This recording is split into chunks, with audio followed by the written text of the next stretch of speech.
Sooner Nation, Longhorn fans, welcome to episode 154, the Bevo Podcast, the only podcast exclusively dedicated covering the greatest rivalry in college football, University of Texas and the University of Oklahoma. I'm with my man, Kevin Miller. I am John Whitson. Kevin, I'm a little subdued because I'm on a boat in the Pacific. I'm in a public area, so I can't be a jackass on the podcast. But I don't think anyone's complaining about that, first of all. No one's complaining about that. About me being on a subdued manner? Yes. I can get crazy if I have to, Kevin. Listen. There is nothing better in the world than your team beating down Alabama's ass and getting on a plane that goes cross-country and having to encounter the Oklahoma City airport, the Denver airport, the Long Beach airport, and then the Carnival Cruise Line Friends boat with an Oklahoma hat on your head and getting stopped every 5 minutes to say, boys, you really did beat down Alabama last night, didn't you?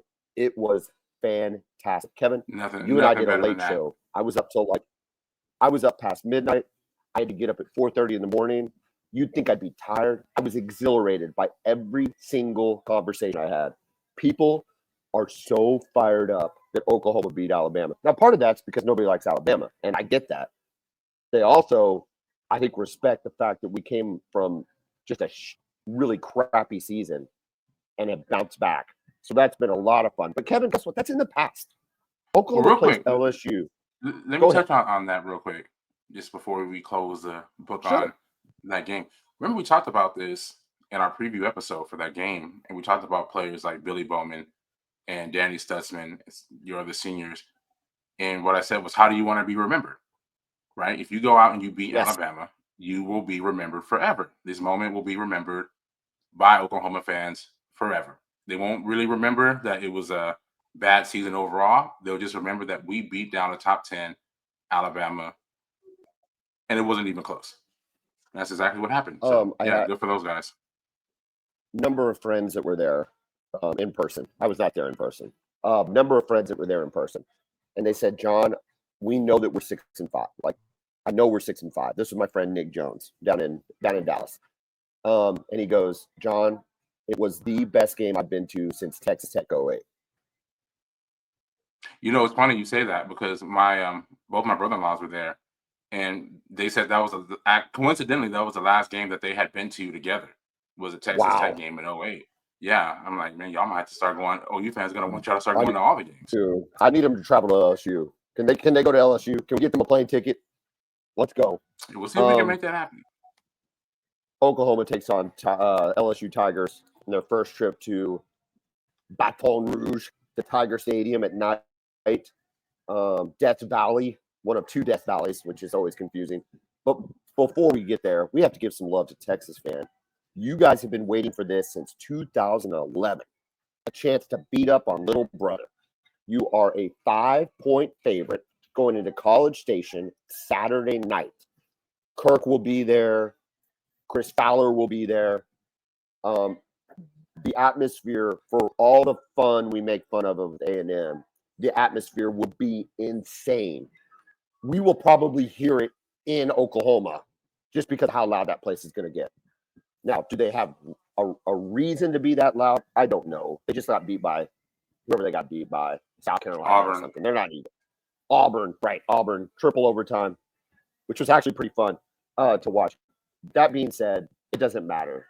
This is a grudge match. That 5-point line, I really think you can throw it out the window. Quinn, I don't know if he's limping into this matchup, but I don't know if he's everything we want him to be coming into this matchup. Where do you put Quinn? Where do you put the Texas offense? And start breaking down this game for me. Okay, great. Well, first of all, we're really excited about this. Like you said, it's been a long time, man, right? We have a whole generation of people who have never seen this game. You know, our current players, they had their press availability the other day, and none of them, maybe one had a recollection of watching a Texas versus Texas A&M game. And that's only, Michael Taft, who's from Austin and grew up wanting to be a Longhorn. So he had that family connection, but everybody else had never seen any of the games. They don't know anything about the rivalry at all. So I'm excited that it's back, right? For as petty as all college football fans are, especially our two fan bases when it comes to each other, I'm glad it's back, and it's going to be like you said, I think it's going to be a historic atmosphere down there in Kyle Field. But man, I think we have a really good shot of winning this game. Our offense, Quinn has not been what I expected him to be this year, right? He was in the beginning of the season, the injury, whatever that was, the oblique. Once he came back from that, it just has not been the same. The offense hasn't looked the same. He hasn't looked the same. But I do trust Quinn going on the road in these kind of environments, right? Texas has won 10 straight road games, right? They've been to the Big House. They've been to Arkansas. They've been to tough places, right, over these last few years. This one will clearly that includes their own Alabama win, right? Correct. Yeah, going to Tuscaloosa and beating Alabama there and ending a very long home winning streak for them. So I do trust Quinn in these moments to take care of the football and just not lose the game for us. But I want to see how we run the football. I think the last two games against Kentucky and Arkansas, we have ended the game by running the football. We've had long drive, 8-minute, 7-minute drives. When the game was getting a little bit close, we just buckled down, ran the football, ran it effectively, and was able to either take a knee or get a game-clinching touchdown. So I really believe in that. The advantage I think we really have, though, is our defense. I feel like our defense has been really good in every game we've played this year. Statistically, the number one defense in the country. We've been really good at forcing turnovers. We've been really good against the pass. We've been good against the run, not elite like we were last year, but I think the upgrade in the pass rush and the upgrade in talent in the secondary has made up for that. So yeah, man, it's going to take a lot with dealing with that atmosphere, and obviously they're going to be ready to play. There's a trip to the SEC championship game on the line, so it's going to be a great atmosphere. But I do like our chances. Okay, that's a good point. I've been out of pocket on the boat. And so I haven't been as dialed in as I needed to be. But is A&M, so A&M can still win and get in? Is that right? Georgia is already in, and the winner of this game will play Georgia for the SEC championship next week in Atlanta. So Tennessee's out. Tennessee cannot get in. They cannot. It doesn't matter what happens against Vanderbilt this week. I mean, they need to win because they still want to get in the college football playoff. But it is set. Georgia is in. The SEC tweeted it out Sunday morning. Georgia is in. And Texas A&M will face them next Saturday. How can A&M be in with losses at who they lose to? They lost to Missouri. No, they didn't lose to Missouri. They lost to Auburn. They lost to South Carolina. Those are their two conference losses. And those are better losses than anything Tennessee had? I don't know exactly how this tiebreaker thing works. I guess Tennessee lost to Arkansas. Yeah. And to Georgia. I don't even know. Well, I guess that's how Georgia gets in. So that's how Georgia gets in is with the Tennessee win. Correct. Okay. Yeah. Okay, that's fine. All right. Okay. In the hierarchy of your schedule, Texas has had a much maligned schedule this year. Everybody's picking on you. I haven't really picked on you. It's been weird, right? Because you just really haven't played anybody outside of Georgia. Yeah. Everything kind of ended up being weird. On paper, go ahead. No, is A&M really the second best team you're going to play? Yeah, I think so. Yeah, I mean, who else would you put it now? Like Florida has turned it around. They look like a very dangerous football team right now, despite their record. But yeah, after Georgia, you'd have to put A&M as the second hardest team that we faced so far. Like I said, Florida is really hot right now. Do you think that? Look, Oklahoma had a piss poor showing against Texas, and we know that. We don't have to rehash that game. But do you think that Oklahoma has a better defense than A&M? I think overall, yeah, I do. Now too. they're I I think think they're really good up front. I like their defensive line. I like the talent that they have. I think they've got 3 legit NFL guys up front, but their linebackers are talented too. I think you can exploit the back end of their defense, but Texas hasn't been great with the downfield passing game with Quinn this year. Arch is better at that, but yeah, overall though, I would take OU's defense over A&M's. okay. I grew up in San Antonio. You grew up in San Antonio. Despite me being an Oklahoma fan, I know what this game's about. I know what it means to the people in Texas. Um, I always kind of pulled for A&M just because I didn't like Texas. Fair enough. But there's been some great games over the years. What is the one game that you really remember in this rivalry? I mean, 2011 obviously stands out with it being, was going to be the last game ever, and it being at Kyle Field. They were headed off to the SEC, and yeah, just getting that one last victory there on the road. Not the best Texas team ever, clearly, with Case McCoy at quarterback, but yeah, just went and got the job done. Justin Tucker with a huge kick. One of those legacy games for Case McCoy, a guy who wasn't the best quarterback we've ever had, clearly, but he got wins in his career against Oklahoma and A&M, so that he'll always be remembered for that. And then besides that, just some of the domination that we had in the early 2000s under Mac Brown with with Chris Sims at quarterback, and then on to Vince Young. Also Colt McCoy was 2-2 versus him actually, but that run with Sims and Vince Young just really dominating A&M. That was a lot of fun too, because they had some pretty good teams. Here's the problem, dude. A&M is a joke of a program. They think they're really good, and they never have been. And even in a year like this, they might be able to make the SEC championship game. They'll get beat down by Georgia if they happen to get by you guys, and they would be an embarrassment in the playoff. I do not think A&M is worth a flip, and I think they've got all the resources in the world, no reason in the world not to be good, but they just can't do it, Kevin. Given everything in the world, they can't do it. And Yeah, and I think that's the tough part for them, right? Is the fact that they have put everything into it. They have tried as hard as anyone to be a good program. They put just hundreds of millions of dollars into that program, and it just hasn't been able to work. Elko, I mean, he's off to a good start. You have to admit that the Jimbo Fisher era did not end well. well, but But I think Elko's off to a good start. We'll see. He had nowhere to go but up. Jimbo was terrible. That's Jimbo true. He really was. He was an abject failure at A&M. I mean, he had zero offense. The only thing he did really, really well was recruit. And looking back at it, it was the advent of the NIL era, and he just leveraged that, but it didn't turn into any wins on the field. And even with that roster, Kevin, they're 8. What are they? 8-3?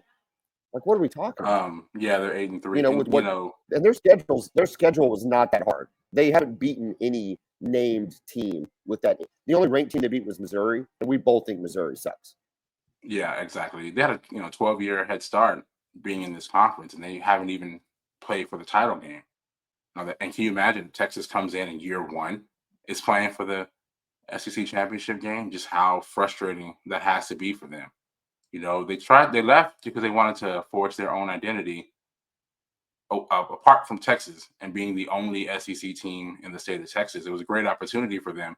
And while it helped a little bit, right, it kind of gave them a bit of a platform, but they never fully took advantage of it and became a dominant program, right? Being in the SEC West, having to go up against Alabama and LSU every year, and then to a lesser extent, Ole Miss and Auburn, they just never were good enough to win the West, to finish second or third, in their own division. And now Texas comes in. I know the scheduling format is different, but I mean, Texas makes the SEC championship game year one. I mean, they're going to be so upset about that. And I obviously am here for all of it. The scheduling format might be different, but it's been to A&M's benefit. Like A&M got out of having to play Alabama this year. I know they played LSU. Did they beat LSU? They did beat LSU because that's when they inserted Marcel Reed as their starting quarterback in the second half. And as we know, and as we'll get to, LSU has no idea how to stop a mobile quarterback. So that's what happened in that game. Who will Marcel Reed play against you guys? Is that going to be Yeah, a one Marcel starter? Reed. He's their starting quarterback, and he actually wasn't bad against Auburn on Saturday. He wasn't the reason they lost that football game. They put up plenty of points to beat Auburn. They put up plenty of points to beat Auburn. Correct. They just Auburn's offense with Peyton Thorne just lit up their secondary. And they ran the ball well too with Jarquez Hunter. Is there a fear on the 40 acres that if they lose, that they're out of the playoff? There's a bit of concern there. The only two teams on your schedule that were worth a flip would be Georgia and A&M. So if you lose that, do you lose the benefit of does a one loss, whatever team, Indiana, for example, does a one loss Indiana sneak in ahead of a 2-loss Texas who didn't beat anybody? There's a chance of that, I think, and that's why you just win the game. Just don't even leave it up to that. Why even chance that? Handle business, and you're in. We know if we win this game, I think despite what happens against Georgia the next week, we're in. And despite Texas having probably, statistically the weakest schedule in the SEC, they still have a better schedule than the likes of Indiana and Penn State and SMU and Notre Dame. So that's one thing they do have going for them. You're not getting in over Notre Dame has to lose to SC. Well, hey, we'll talk about the playoff. All right, hey, let's shift to the University of Oklahoma versus Louisiana State. It's their first trip there. Oklahoma bringing in a revamped run-first offense. You saw the game on Saturday. You've seen LSU play all year. Oklahoma, I think, is a 5-point underdog. 6. Is there a reason why 6-point underdog? Yeah, you're right. 6-point underdog. Is there legitimate? Am I a prisoner of the moment, or is there a legitimate reason for optimism that we can beat LSU on the road? No. I think there is reason for optimism, right? What we saw against Alabama is what we haven't seen from Oklahoma really all season, and that's having a legit plan. There was no question as to what you guys were trying to do offensively. We're going to run the ball. We're going to run the quarterback, try to control the time of possession. And then on the other side of the ball, we're going to stop Jalen Milroe from running the football, because if he doesn't run the football well, their offense is well below average besides that. And you executed the game plan very, very well, right? So there was a legit plan there. If you go in with a similar game plan, we're going to keep the ball out of Nussmeier in that offense, which is still explosive, right? I know they've been kind of up and down, but they do have explosive athletes on the perimeter and at running back, Caden Durham, who we get to. If you can hold the ball, they have struggled all year. Marcel Reed has lit them up. Lenora Sellers has lit them up. And Jalen Milroe just went absolutely bonkers against their defense. So Jackson Arnold can do the same, right? Because Arnold's an athlete now, right? He's a legit athlete playing quarterback. If you can do the same game plan, you have a chance to win. And if you can force Nussmeier into turnovers, he does have 11 interceptions so far this season. So if you can force him into making some turnovers, you absolutely have a chance to win. How much do you think this game against Alabama affects this game against LSU? And does it affect it positively for Oklahoma in the sense that now they've proven they can do it, so they have that knowledge? Or does it affect them negatively because the biggest win of the year was against Alabama and everything else, and this becomes kind of second fiddle? Like, what do you think Venables is able to do with the psyche of this team right now? Well, that's a really interesting question because, how do you handle success? And I know the season has not gone the way that you or any Oklahoma fan or player or coach, hoped or expected that it will go. But last week, that was your biggest moment of the season. And have you grown from last season? Because I think we both talked about this, that last year you guys did not handle the success of beating Texas well at all. Struggled against Central Florida and then lost to Kansas and to Oklahoma State, all after that monumental win against Texas. Has his team matured in that aspect to where, instead of just kind of getting caught up in your own hype and success, you use that as motivation and as to, an opportunity to refocus and go do the same thing against an LSU team. So again, if you've matured, I think you can handle business down there. Look, my fanboy take on this game is that, and I don't know if it's necessarily a fanboy take or if it's a real legit take, which is the manner in which we beat Alabama. It wasn't fluky. It wasn't last minute. It wasn't even Alabama making mistakes as much it was Oklahoma making plays on the defensive side of the ball, and then the manner in which we ran the ball. So the combination of a defense and a running game should be the best strategy to travel into Tiger Stadium, right? I mean, don't those two things aren't they supposed to travel really, really well? Correct. Yes. Now I think LSU is a little bit more, multiple offensively. I think they have a more sophisticated passing game with Nussmeier than Alabama does with Milroe. So you'll have to count, and they have better receivers overall. Ryan Williams is an absolute stud, right? But Kyron Lacey is a really good receiver. Mason Taylor is an outstanding tight end. 52 catches this year. Aaron Anderson has 52 catches. Kyron Lacey has 55 catches. Even CJ Daniels, a third receiver, has 39 catches. So there's a lot of weapons that they can spread it around to. The difference is Nussmeier, again, he's a true gunslinger, right? He's going to throw some in there, trying to fit it in there that your guys will have a chance to get. And will you be able to do like you did against Alabama? And when the opportunity is there to get the football, you get it, right? You got those 3 interceptions on Milroe. Can you do the same thing against Nussmeier? Because he will throw you a few. I think LSU's offense probably is better than Alabama's, but their defense really shouldn't be in the same class, right? Even knowing what they're going to see. I saw Brian Kelly with Feinbaum this week. He knows what they're going to see, which is quarterback left, quarterback right, quarterback up the middle, hand off to the true freshman running back, and then do the same thing all over again. Knowing that, is LSU good enough to stop it? They haven't proven to be good enough to stop it so far, right? Every game that they have been in against an athletic quarterback, that quarterback has gotten loose on them and made some massive plays, right? Jalen Milroe just went insane against them. Lenore Sellers had a big game. Marcel Reed had a big game against them running the football. And they just kept doing it over and over and over. And there was really no adjustments at all from the LSU defense. So unless they've had some sort of,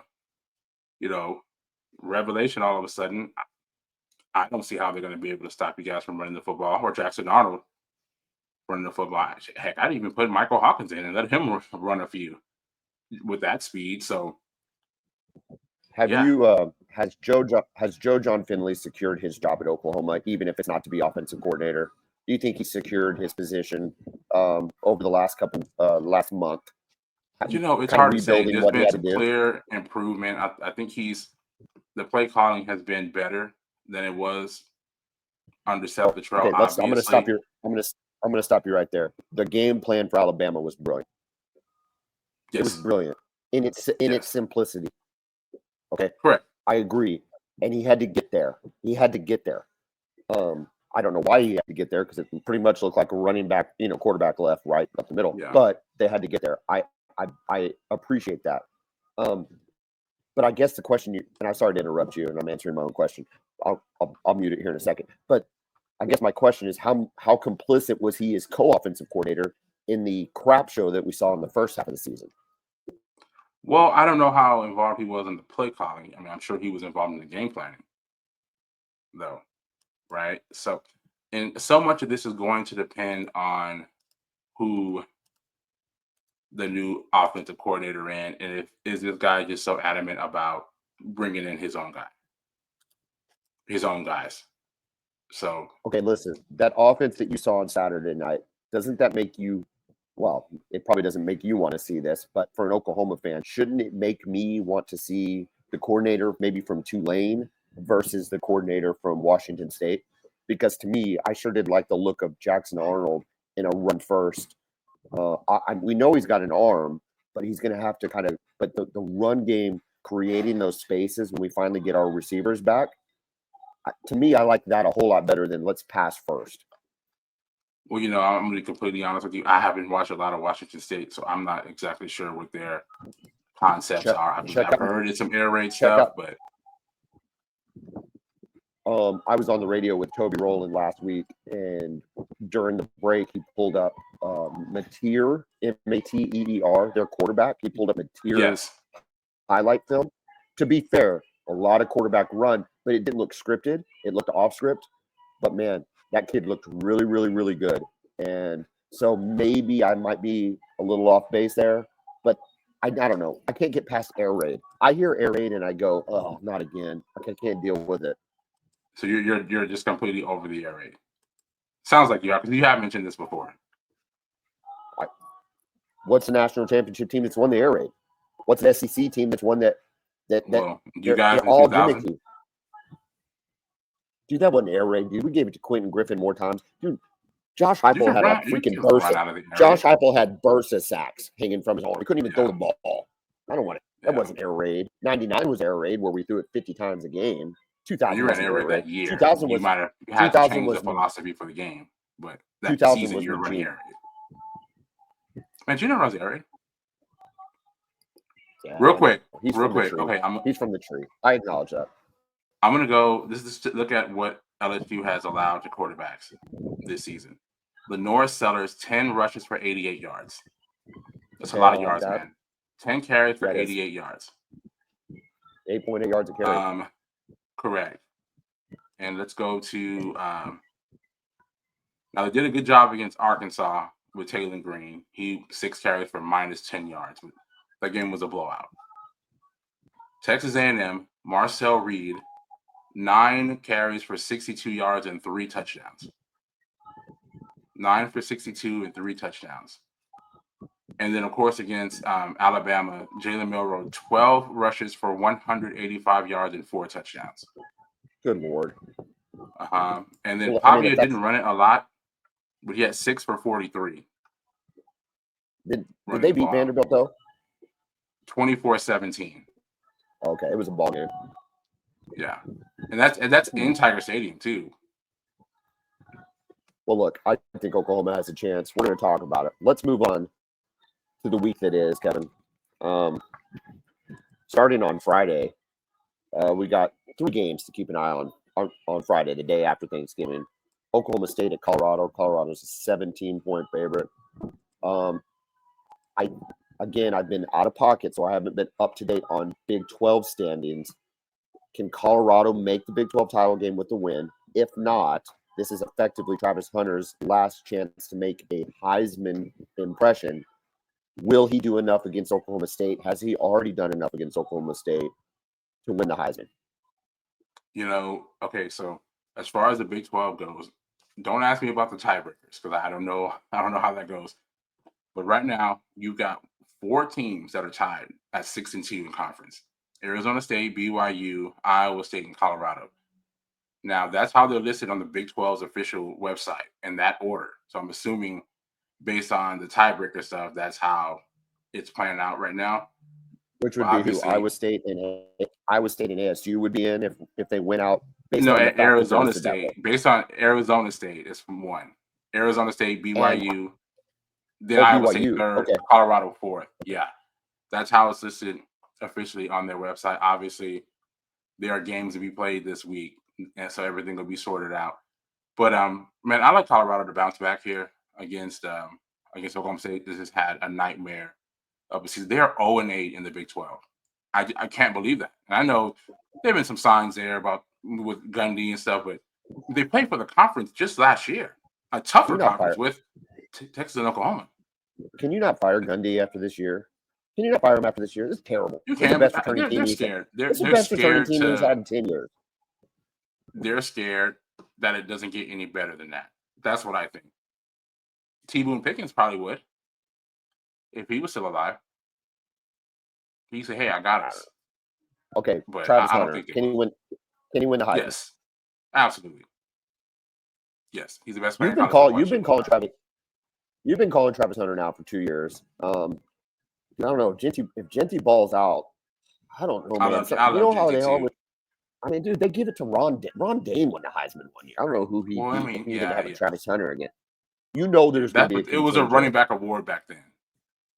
You know, there's going to be a contingent that doesn't want to give it to Travis Hunter because of the prime effect. They don't like prime. That's true. Ergo, Yeah. they won't vote for Travis Hunter. I think that's going to be an issue. It very well could be, which would be stupid, but you get it. The Egg Bowl has Mississippi State at Ole Miss. Ole Miss is a 26.5-point favorite. Will there be anybody pooping out a football on the field? Probably. You never know what happens in that game. Hope so. We all remember Elijah Moore, who cost them the game after scoring what was about to be the game-tying touchdown. Does the dog peeing celebration, gets a flag, pushes the extra point back. That's right. Yeah, it was a dog pee. No, yeah, and pushing them back 15 yards, and of course they missed the extra point that would have tied the game. Just a bizarre way to lose a football game, man. And I'm so glad I was watching live. I just got home. It's Thanksgiving night. Just got home and put in to watch the last few minutes of that and saw it live. I'm like, dude, what are you doing? What are you doing? He's so talented. He's in the NFL now. He's been in the NFL for like 4 years, but man, what are you? And he'll never be able to live that down. I mean, if you want to talk about one of the most unnecessary things we've ever seen on the football field. Just so unnecessary, man. And right in front of the referee. What did you think was going to happen? The referee's going like, oh, yeah, that's cool. I don't get it, man. I can't stop laughing. I know it's like 5 years old, but to me, it's one of the funniest. You want to be remembered. We talked about that. That's not what you want to be remembered for. Had he just scored the touchdown, and they probably would have gone on and won the game in overtime, and everybody would have been like, oh, man, Elijah Moore is an absolute legend. And he is still a legend. But he's a legend for that, for all the wrong reasons, for real. All the wrong reasons. Georgia Tech, Georgia's last chance, I think, to miss the playoff is a loss to Georgia Tech. I think they're in, even if they lose in the SEC championship game. I do not think the committee is going to punish them. There might not be written rules, but I don't think the committee is going to punish them. There's humans in there for a reason. Moving to Saturday, Louisville at Kentucky. It's rare to see an SEC team at this point in the season not favored in a matchup. Kentucky is a 4-point underdog hosting Louisville. South Carolina at Clemson. It's a 2.5-point edge to Clemson. This should be a fun game, man. South Carolina can beat Clemson. They absolutely can beat Clemson. But Clemson's going to be ready for them. So, yeah, I am really looking forward to this game Saturday morning. We're picking this game, right? Yeah, absolutely. Okay, we'll write that down. We're picking South Carolina, Clemson. Again, I have 2.5 points. Clemson's I have favorite. the same. Tennessee at Vanderbilt. Tennessee's a 10.5-point favorite on the road. But you're telling me Tennessee cannot get in the SEC championship with a win. No. So they are they're playing for playoff. This is playoff implications. They're playing to There's pride. They don't want to lose this game. And it's not going to be easy, right? Vanderbilt has shown that they are a tough football team, right? They've had close games against the likes of Texas, likes of LSU. Obviously, they beat Alabama in that stadium. So, and Diego Pavia's last game. Tennessee. I know people tried to be a Tennessee apologists, and they tried to apologize for Tennessee in the second half of the OU game, but they were stymied. And I've talked about this with Tennessee. You completely shut them down. You should. They can have long stretches of what's the right word of nothingness in their offense, right? Of just correct. Yeah, they can just have droughts where they can't even move the football. They can't even move. And so if Vanderbilt gets time of possession on them and is able to run the ball and, like I said, control the ball, get up on them, I don't put it past Vanderbilt to pull the upset. It's a weird line. I think 10.5 points is probably a good line. But if Vanderbilt can do the Alabama game plan that they did, they have a chance against Tennessee, right? They absolutely. And that knocks Tennessee completely out of the playoffs. They don't have a chance. It's going to be tough. It'll be tough.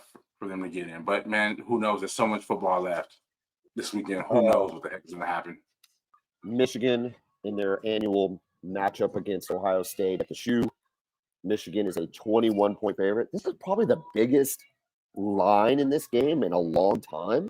Yeah, it's the biggest one that I can remember. Lately. Yeah, and man, listen, Michigan is due a big time beatdown from the Buckeyes. They could beat them 50. Ohio State could beat them 50 if they. Correct, and think about that. You get 3 years of frustration. They've lost them 3 years in a row after having, I think, an 11-game win streak. So you go from winning 11 straight to losing 3 in a row. Ryan Day has to win this game, and I just don't see how Michigan is going to be able to score points because that Ohio State defense has been really good all season. Michigan's going to have to. Their only chance is turnovers and chaos. They would have to turn. They would have to turn Will Howard over and create some chaos. I agree with you. I don't even want to pick the game because I think Ohio State's going to kill him. Bryce Underwood, though, number 1 quarterback in the country, committed to Michigan, flipped from LSU. Who's a long-time LSU commit. Reports are out there that they're all in on this kid. He's from Michigan. He's been committed to LSU for over a year now. And reports are coming out that they were going to try to put together a crazy NIL package to try to get him to stay home. And, they did that and still didn't flip. And apparently, they got Tom Brady involved. It's been FaceTiming with Tom Brady, and it worked. He flipped to Michigan. So definitely some hope for the future for Michigan with the number 1 player in the country coming in next season. Because they had no quarterback. What do you think an NIL package looks like? What does an NIL package look like for a player of that caliber with a school like Michigan that knows they desperately need a quarterback? Are we talking $2 million? I have heard $12 million. I think it's spread out over 4 years, but yeah, I'm not kidding. Look it up. Well, $12 million over 4 years would be $3 million. That's believable. Yeah. That's believable. Mm-hmm. That's crazy. I mean, it's insane, but it's believable. It is. Yeah, correct. Wow. Correct. And here's the thing with Michigan, man. That's what they've been missing this year. Is a quarterback. They haven't had zero quarterback play. We saw Sharon Moore in 3 games against big opponents last year. I don't know who the first game was, but they beat Penn State. They beat Michigan. I'm sorry. They beat Penn State and beat Ohio State in 2 out of the 3 games that he was the head coach of. And then plus whoever else they beat. So he's capable. You give him a good quarterback, Michigan's not going to be down long, right?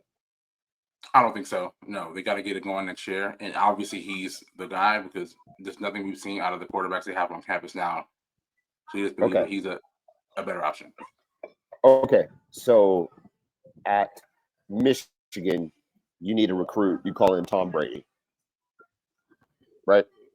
Correct. If you're Texas, I think we know who we're calling if Oklahoma needs a quarterback recruit. Like it's the easiest answer in the world. So we don't even have to answer it. Baker Mayfield. We don't even have to answer it. If Texas needs a quarterback recruit, who are they calling in? That's a really good question because I don't know who you're calling because Texas hasn't really had that guy since Colt McCoy left. And Colt McCoy is too old to resonate with. And he's obviously Tom Brady's older, but Tom Brady's been in our face. Even these kids grow up watching him win Super Bowls. He won a Super Bowl in 2020.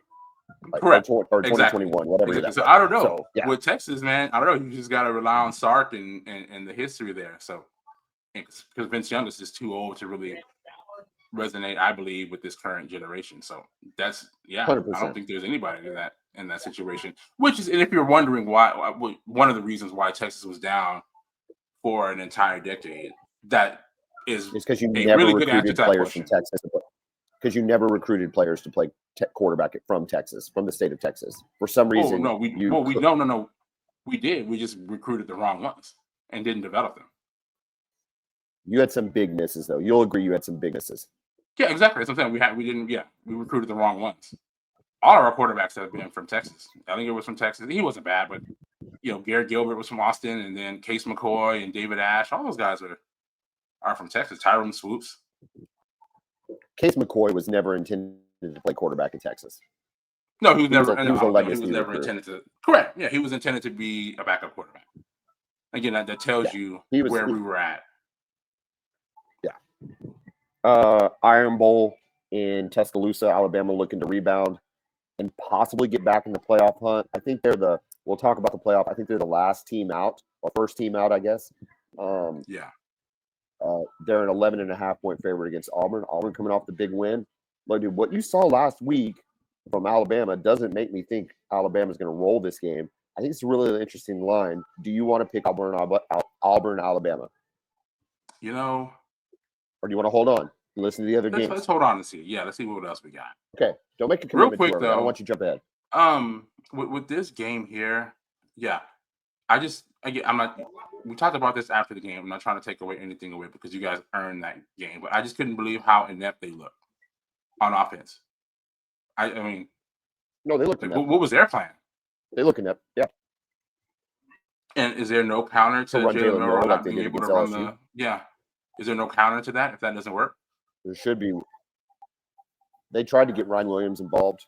I think he got 2 targets or something like that.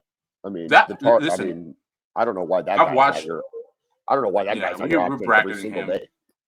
Yeah, and you're bracketing him though, because the other guys aren't. Well, you don't nearly as good, so you don't think double cover him. You don't think Auburn's going to bracket him? Oh, of course. Yeah, they should. Well, who knows? Auburn doesn't have. They don't have a bad secondary. They're not. No. And real quick though, Alabama. I've watched every Oklahoma game this year for the most part. I don't think Alabama's the most talented team y'all have played this year. I think about Ole Miss, or maybe Texas. It might be Ole Miss or Texas. Yes. Yeah. Think about that. When's the last time you could play Alabama team and you say that's the 3rd most talented team we've faced all year? How does that happen? I mean, I don't know, it's the portal and things like that, but we just haven't been able to say that. Really, only Georgia is the only team that you can say has as much talent. And here's the deal: Ole Miss and Texas, I think, are both more talented than Alabama. If Alabama misses the playoff, I do think that there's a potential for NIL movement on Alabama's roster, even more than we saw when Saban left. I think we go, oh, now we're not Saban anymore. Okay, now we're out. We'll see. That's just something. And what's unfortunate is that Kalen DeBoer is going to start year 2 on the hot seat, which is never a good place to be in year 2. But like even Venables after 6 and 7, Sark was 5 and 6. There was no hot seat after year 1. Kalen DeBoer, if they don't win out, he's going to start year 2 on a legitimate hot seat. This is the problem. You have to have a really, really, really big ego to want to coach college football at the highest levels. And to coach at Alabama, you have to have a psychotic ego, because your life and livelihood and all of that would be infinitely better if you were still the head coach at Washington. Yeah, correct. Just would. You'd be in the Big Ten. Yeah. You'd be able to compete for a national championship most years coming out of the Big Ten. Yeah, and you would not have the heartache if you went 8-3. You wouldn't. Alabama and Ohio State are those 2 jobs that are very similar to that. Because they want to fire Ryan. They want to fire Ryan. They want to fire Ryan Day because he's had 4 losses in the last 3 years. Yeah, correct. And here's the thing: they say, "Look, man, we can do this with or without you. Like, anybody can win here. We'll give you everything you want. You want $50 million for a roster? Yeah, of course it's not true, but that's how they look at it. You want $50 million for the roster? Cool, just win. You got to win. Listen, you got to win a we both like Kalen DeBoer, but there's some chinks in the armor. I talked about it with the one that one interception by Bowen.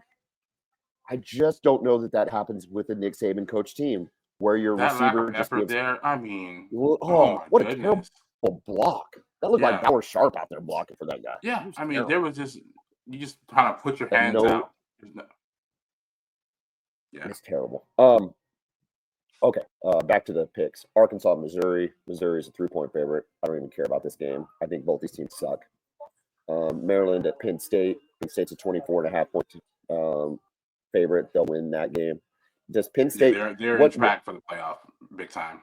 They're in track for the playoff and don't have to play and most likely won't play in the conference championship game, right? Correct. That's perfect for James Franklin. James Franklin does not want to have to play a game to do anything. Because if he has to have expectations, he's screwed, right? We can agree with that. Yeah, absolutely. And he'll be the first one to have excuses. All right. Notre Dame at USC. Thank you.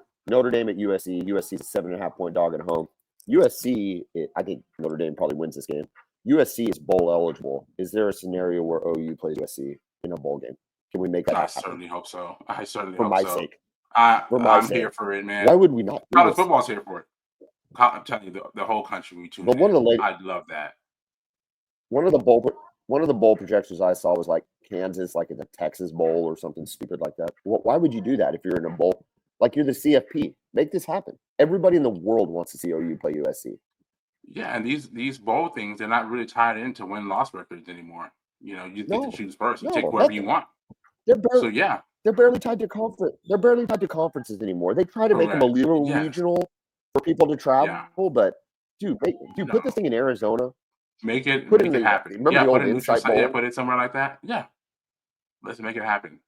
Like I said, I'm here for it, man. And all y'all it sell out very quickly. Oh, it'd fire up the fan base. Are you kidding me? It'd be the only bowl matchup that would fire up the fan base. There's nothing else on any other bowl matchup, and I'm not sure OU fan travels. USC, they're traveling for USC. Yeah, y'all gonna be there in full force. Dude, I've never been to a bowl game, and we will be 6-6 or 7-5. But if we play USC, I might figure it out. You gotta make it happen. I might figure it out. Yeah. Cal at Southern Methodist University. SMU is a 13.5-point favorite. They are in the ACC, waiting their matchup against either Miami or Clemson. Miami at Syracuse. Syracuse is an 11-point dog at home. Miami wins. They're in the ACC championship. They lose, and Clemson is in. Here's the deal. Syracuse is not a bad team. I was looking at their record. They're like 8-3. 8-3. We've seen Miami struggle at times against lackluster competition. I think about Virginia Tech, some other teams that have kind of taken them into the fourth quarter. Their talent is proved out in most cases to win. Is it a guarantee that Miami beats Syracuse? And do we pick this game? I don't think it's a guarantee. I mean, Syracuse has got some upsets. They beat Georgia Tech. They also beat UNLV, who's a good football team, who has a chance to make the playoffs. So, and even they got beat down by Pitt. But other than that, all their games have been close, even their losses. So, yeah, I think they have a chance. And going into the Carrier Dome is never easy, right? It's a really interesting venue up there. So, this will be an interesting game. When I was a kid, I loved games in the Carrier Dome. Syracuse was never any good, but I just thought it was so cool that they got to play in a dome. Is that a weird? Seriously. You don't see that in college football. You don't see indoor college football games. And I mean, obviously in the 90s, man, them having Donovan McNabb and Marvin Harrison, that certainly helps too. You beat Syracuse. OU beat Syracuse in the 90s. Was that Blake, right? And that was with Donovan McNabb and Marvin Harrison, right? Yeah. Crazy. OU beat them, which is pretty crazy. Okay, where are we at? NC State at North Carolina. North Carolina is a 3-point favorite, despite firing Mac Brown.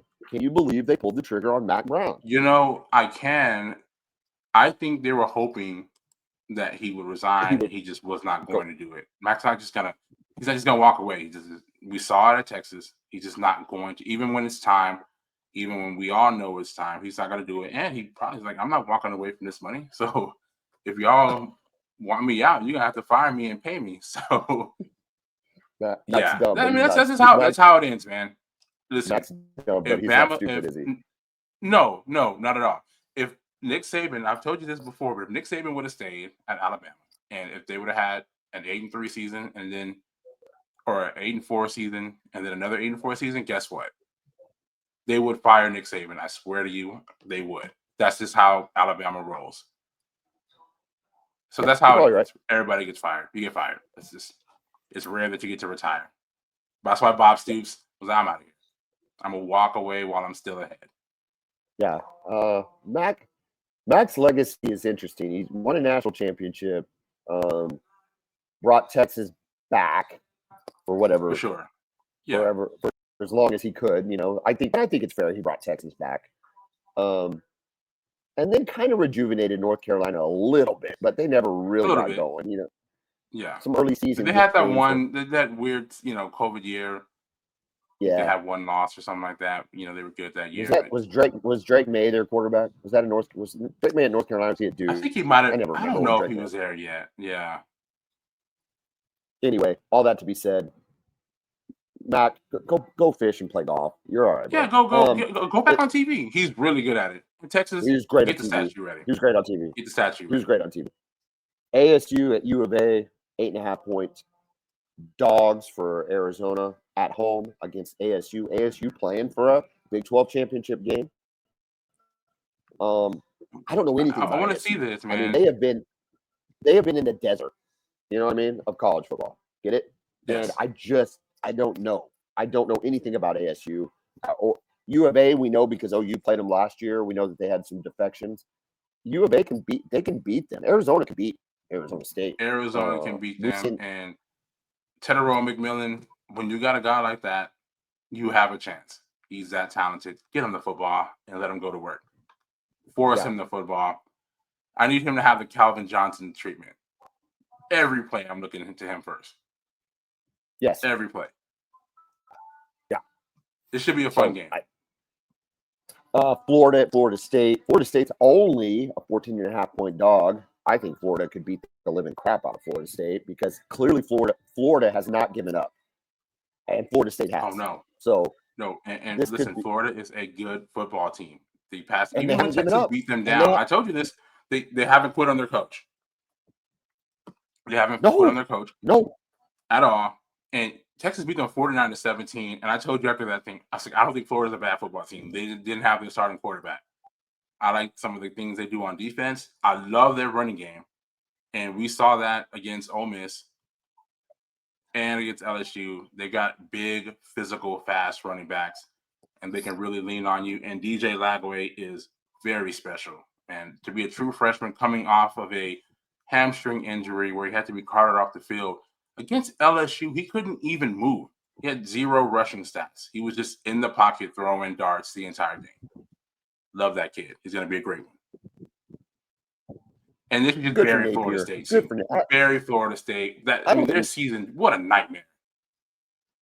Oh, you got to, and you listen, you got to kick your look. Oklahoma's been on the receiving end of this 2 out of the last 3 years. You have got to beat down your rival when you get a chance. You've got to absolutely demoralize them. Yes. Like there's no mercy. Yes, if you get a wounded rival, in the state of Florida, dude, you got to beat their ass. Purdue at Indiana. Indiana's minus 29 gets a chance to get back after that Ohio State. They're in the playoff. It looks like the playoff projections have them in. So that's an interesting team. Washington at Oregon. Oregon's a 19-point favorite against their rival. Kansas State, Iowa State in the mix, 2.5-point favorite. We thought before the season, even halfway during the season, that the Iowa State Kansas State thing was going to be for everything. You thought this was going to be a Big 12 champion. Oh no, you had Oklahoma State. I did have Oklahoma State, man, and I still don't feel bad about that. When you look at things on paper, it made sense that Oklahoma State could get to the conference championship game. And Ollie Gordon, I don't know what happened to him, and I don't know what happened to their entire team. So, yeah, way off on that. And then you've got the matchup with you have the Cougars versus the Cougars in Provo. Houston at BYU. BYU's a 13-point favorite. Sounds like if BYU wins, they're in. That could change, I guess. Houston's been pesky this year. They're not great, have been, but they've just they've been one of those teams you don't really want to play. All right, Kevin, we got to pick 2 more games here. Who do you like? We got to pick 2 more games. Auburn, Alabama, Miami, Syracuse, K-State, Iowa State, ASU, U of A, South Carolina. Oh, we already got South Carolina Clemson. Tennessee, Vanderbilt. What do you think? What sounds good? We'll do Tennessee, Vanderbilt. Give me 2 more games. How about Arizona State? Okay. All right. Let's start with South Carolina and Clemson. Clemson is a 2.5-point favorite at home. Listen, I think Beamer's got his boys rolling, dude. I'm thinking South Carolina to cover. I am too. And I like. First of all, Cade Klubnik has really, really bounced back after a rough start to the season. He looks like the Rough guy we start thought is he could terrible. be. Yeah, coming out of Austin a few years ago, he looks like that dude now. However, the edges for South Carolina can wreck anyone's game plan. Kyle Kennard and, of course, Dylan Stewart, you saw that firsthand. So did I, being there at that game. So I think that's the difference is the pass rush and the defense, the playmaking ability for South Carolina. Also, the running of the Norris Sellers. I think they get the job done on the road, which would be a huge win for Coach Beamer. Huge win. Huge win. Tennessee at Vanderbilt. I'm going to take the underdog here to cover. I think Vanderbilt covers. I'm not sure they win, but I'm going to take Vandy to cover the 10.5. Man, we're on the same page here. Just because Tennessee's offense has just not done it this year, right? They ran it well with Pavia. Or excuse me, they ran it well with Stewart, but Dylan Sampson. They ran it well with him, but the passing game, the deep shot, the post, the over, the go route, it just hasn't been consistent with Nico. And I think it's going to be a great environment. And again, Diego Pavia, who's become a Vanderbilt legend, final home game, I think he's going to ball out to at least keep it close. They don't get blown out.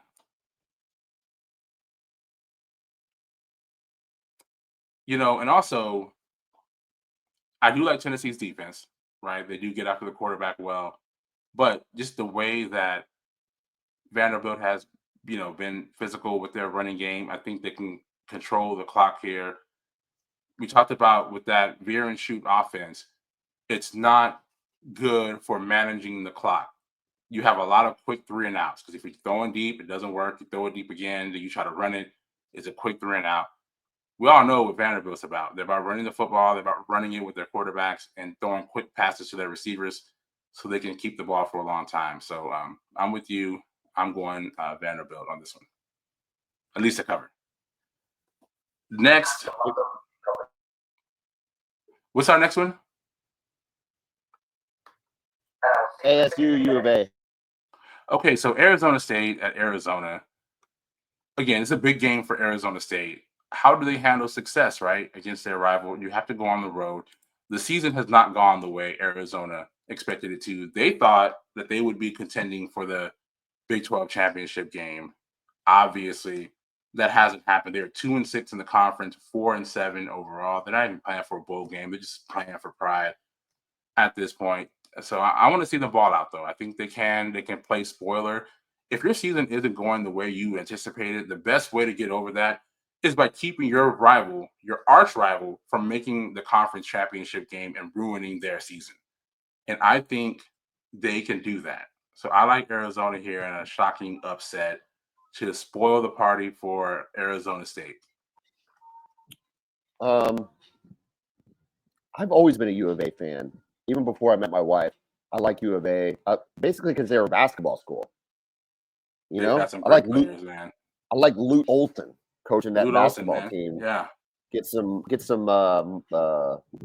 Was it Miles Bibby? Was it Miles Bibby? Okay, right, Mike Bibby and Miles Simon. Mike Bibby, and Miles Simon. That backcourt was so good. Are you serious with that? Oh my gosh. Yeah, they've had some great players. Shout out to Sean Elliott. Favorite Spur of all time. Arizona. You know that. And the Sooners beat Sean Elliott in the finals, or in the semifinals of the 1988 playoff in the Final Four. That's awesome. All that to be Steve said, Kerr, I'm an Arizona basketball fan, and I don't like Steve Kerr, dude. Steve Kerr's gone. He's gone woke, and once you go woke, Kevin, I can't deal with it. I was more of a John Paxson guy for the off-ball shooter. For the okay, fair enough. Well, see, Paxson. So, I don't know. Kerr is the ultimate overachiever. Paxson at least looked like an NBA player. He had the size of an NBA player. Steve Kerr looks like an accountant. Yeah, I will acknowledge that. But hey, shout out to Paxson with that 3 against Phoenix. So I don't like Steve Kerr. That's what I'm talking about. And so anyway, I don't know how we got off the bat. Oh, because Arizona's a basketball school. I don't like ASU. I think that they will find a way to screw this up because they're not any kind of school. They're a party school. The girls there are smoking hot, but that doesn't mean they're going to play well in football. They never recruit well. I have no idea how they're even 8-3 right now. I'm going with Arizona to cover and win. I don't like the fact that All we're right. picking the same OU. teams. Did you pick Vandy too? I couldn't hear you. There was Yes. an announcement on the boat. I couldn't hear you. Yeah. Okay. I heard a lot of the breakdown, but I couldn't hear the final pick. Texas, or we'll go OU LSU, and then we'll pick the game of the week last. OU LSU. LSU's -6. Listen, dude, I've talked big about Oklahoma. I picked against them last week. I'm picking against them this week. I'm picking against Oklahoma, Kevin. For them, I want them to hear the podcast, hear me say that OU can't beat LSU. Right? We know the reach of the Boomer Bevo podcast. I know Joe John's listening. I know BB's listening. I know Danny Stutzman's probably paying attention right now. And I'm saying, boys, you can't do it 2 weeks in a row. Kevin, they can't do it 2 weeks in a row. LSU wins and covers. I have the same, but the reason being, I think it'll be a close game. I think you'll show some pride, show some fight, and do some things. I think they just have too many weapons. That's my my concern here. Now, Jackson Arnold goes nuts and rushes for 200. You guys are going to win the football game, even 150.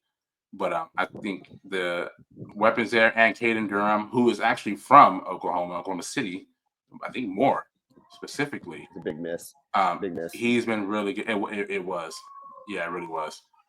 And Texas, I don't understand why they didn't go all in on him. Dude has good vision, and he was on the 4x100 team that was the fastest in the nation. This dude I think he runs, he's like a 10-4 kid. Yeah, crazy level. Speed. Yeah, so I think between him and that passing game, I think it's a few weapons. I think they kind of outduel you in the end. So, but it'll be a good game. Okay, is my pick locked? My pick is locked, right? Because I picked LSU. Yeah. I think OU can win the game, dude. Me too. I think OU can win the game. We talked about this game for weeks. About just watching LSU and not be able to defend the quarterback run. This was before the Alabama game. I thought they could win the game. Yeah, Yeah, 3 weeks ago. I don't think LSU lost to USC. USC sucks. If they can lose to USC, they can lose to Oklahoma. Oklahoma's defense is so much better. That was for the picks, though, Kevin. That was for the picks. So you know what I'm saying? I gotta stick with what worked last week. All right, dude. Listen, game of the week. Game day's there. Kirk and Chris Fowler are there. It's going to be under the lights. It will be an insane environment in College Station. I mean, just obnoxiously insane.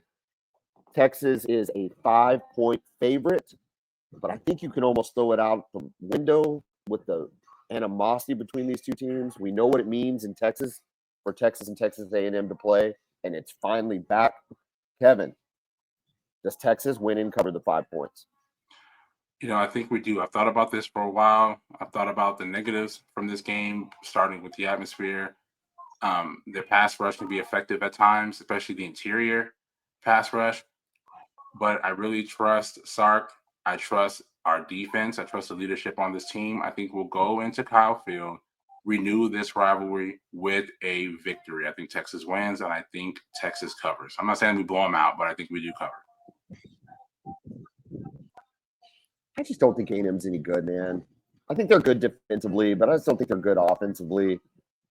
Y'all's defense has been playing really, really good. I mean, I think Quinn can have another 200-yard passing day, 2 touchdowns and interception. You still beat them because I don't think A&M has the firepower to score on your defense, which is probably not the analysis we would have given back in August when looking at this game. We would have been talking about Sark's offense, but I don't think it matters. I just don't think A&M can score. I'm going to we're matching again, dude. We're 5 for 5, which means I can't catch you this week.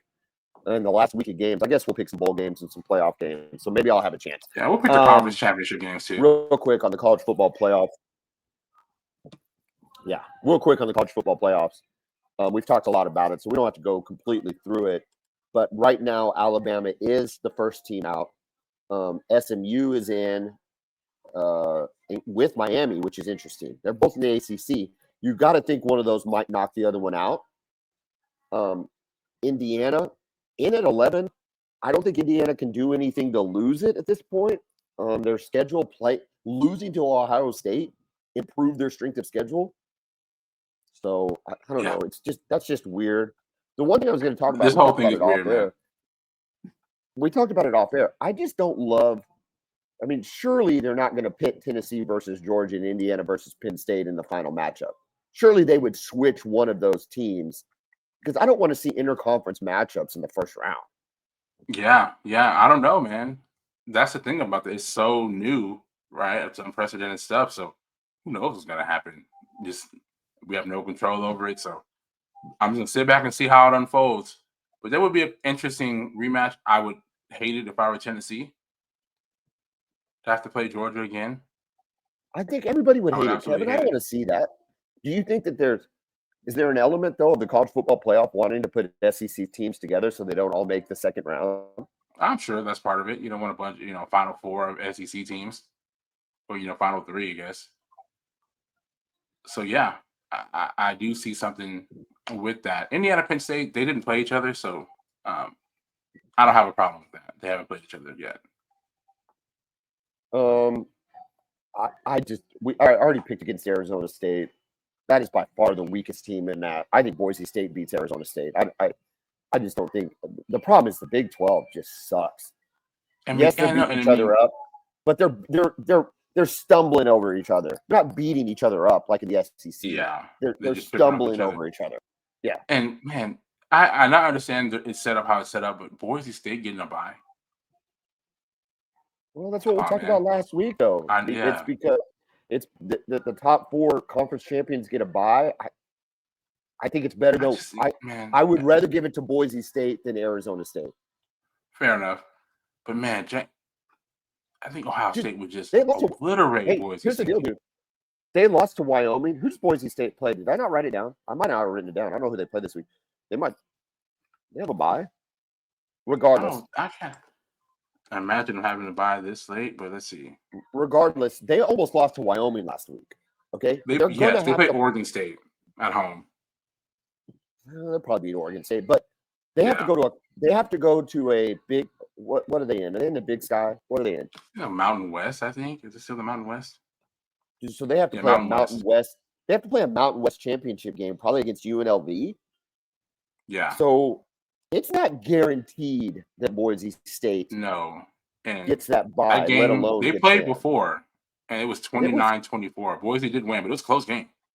Yeah. So I think a lot. There's still 2 weeks left.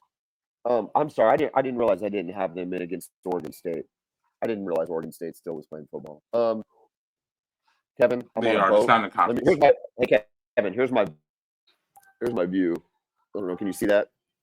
I can, and that's the Pacific Ocean in all its glory.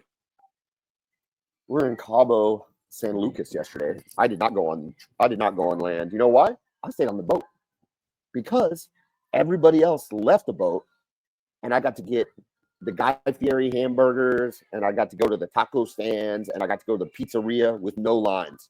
No lines. That's awesome. I was just like, that's awesome. Oh, give me this tea. Give me that tea. Took a big old nap. Oh, but it's Cabo, though, man. God. How can you resist? It's a beach. Kevin, I've been to a beach before. I know what beaches are like. I'm getting old. There are beaches and then there's Cabo. Old. Listen, I don't know what you're talking about because a cruise boat by yourself, I mean, there was other people, but it was significantly less people. It was awesome. It was awesome. Yeah.